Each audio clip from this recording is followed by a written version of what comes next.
আমাদের শেষবাদী ছবি press conference. আমি এখানে এসে জানতে পারলাম যে আমার এই চলচ্চিত্রটি একটা পলিটিক্সের শিকার হচ্ছে। আপনাদের কাছে আমার অনুরোধ, আমার এই চলচ্চিত্রটি যেন কোনো রকম পলিটিক্সের শিকার না হয়। আপনারা আমাদের পাশে থাকবেন আর এই ব্যাপারে অবশ্যই আমাদেরকে সহযোগিতা করবেন।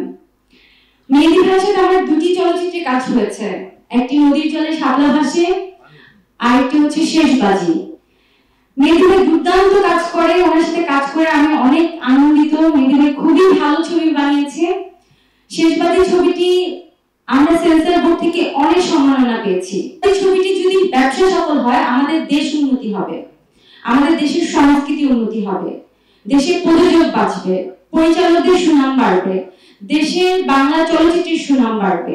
সুতরাং আমরা সকলেই চাই আপনারা সাংবাদিক ভাইরা বন্ধুরা সবাই আমাদের বাংলাদেশ চলচ্চিত্রকে বাঁচিয়ে রাখেন, এমন এমন নিউজ করবেন যেন আমরা সুনাম অর্জন করি, আমরা যেন এগিয়ে যাই। এখানে উপস্থিত আছেন শাহিন সুমন ভাইয়া, গুলজার ভাইয়া। আমি ওনাদের দুজনের সাথে কাজ করার সুযোগ পেয়েছি আমার চলচ্চিত্র ক্যারিয়ারে। শাহিন ভাইয়ের সাথে আমি প্রথম কাজ করেছি, গুলজার ভাইয়ের সাথে আমি আমার জীবনের ক্যারিয়ারে ফার্স্ট কাজ করেছি। তারা আমাকে অনেক শ্রদ্ধা করে, ভালোবাসে, স্নেহ করে। আমি তাদেরকে অনেক শ্রদ্ধা করি, ভালোবাসি।